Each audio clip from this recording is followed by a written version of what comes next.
हर हर महादेव, जय भोलेनाथ।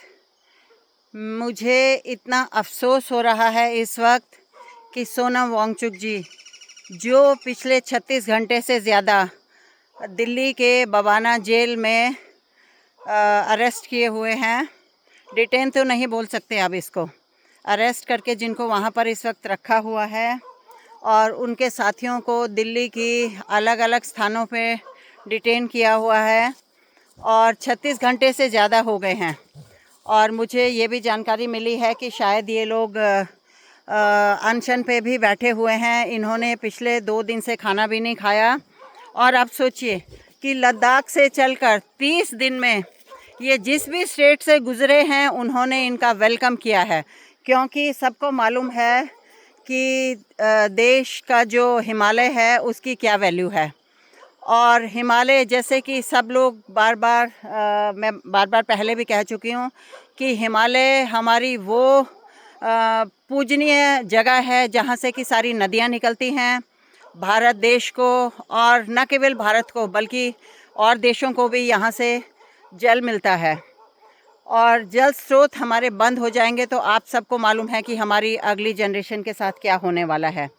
इसी का संदेश देने के लिए सोनम वांगचुक हिमालय बचाओ लद्दाख बचाओ के लिए पैदल यात्रा करते हुए पिछले 30 दिन से लद्दाख से हिमाचल प्रदेश होते हुए, पंजाब होते हुए, हरियाणा होते हुए दिल्ली पहुँचे। और दिल्ली में इन सब लोगों ने, क्योंकि ये इतने इनोसेंट लोग हैं, सब लद्दाखी लोग, आप देख सकते हैं कितने डिवाइन सोल्स हैं ये।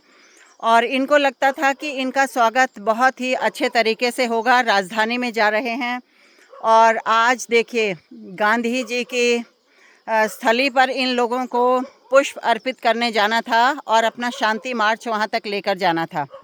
लेकिन इस देश का कानून देखिए आप, और इस देश का संविधान की क्या धज्जियां उड़ रही हैं।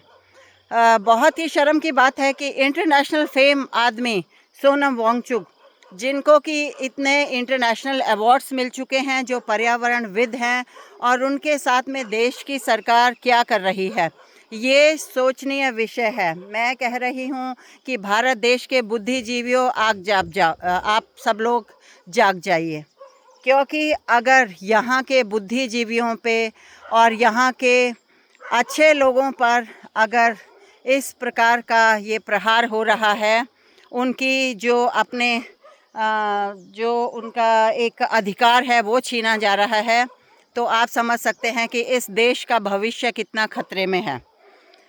जो लोग, मैं वहाँ पर दिल्ली में बैठे हुए लोगों को भी बताना चाहती हूँ कि अगर हम सब लोग जनमानस भारत का किसी को कुर्सी पर बिठाना जानता है तो वो कुर्सी से उतारना भी जानता है। ये याद रखिए कि हमने अगर तुमको वहाँ कुर्सी पर बिठाया है तो हम तुम्हें उतारना भी जानते हैं। ये याद रखिए। जो भी इस देश की जनता के साथ में ये सब अन्याय कर रहा है, मैं उसके अगेंस्ट आवाज़ उठा रही हूँ। मैं मेजर संतोष भंडारी उत्तराखंड की बेटी हूँ और हिमालय की बेटी हूँ। मैं आपको अभी यहाँ से चेतावनी दे रही हूँ कि आप लोग अपनी गुंडागर्दी छोड़ दीजिए। और सोनम वांगचुक को अगर आपने नहीं छोड़ा तो आप देखिए कि देश में आपका क्या हाल होता है। आप सिर्फ एक वक्त के लिए कुर्सी पे नहीं बैठे हैं, सरकारें चलाने के लिए लोगों का दिल जीतना पड़ता है। और आप दिल जीतने के बजाय आप ये वहाँ पर गुंडागर्दी कर रहे हैं। ये बहुत ही शर्म की बात है, बहुत ही अफसोस। Shame on Delhi, shame on Delhi police, shame on central government. Very bad, very sad.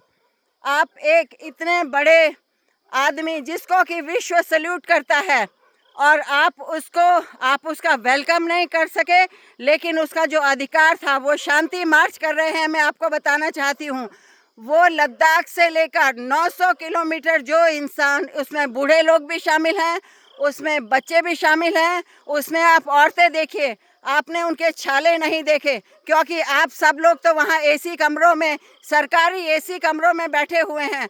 आपको नहीं मालूम कि ये किस प्रकार, कहाँ से, इतनी दूर से, इनके आप पैरों की हालत देखिए। मैं इनके पैरों की हालत देख के आई हूँ हिमाचल प्रदेश में। मैं 3 दिन इनके साथ में रही हूँ।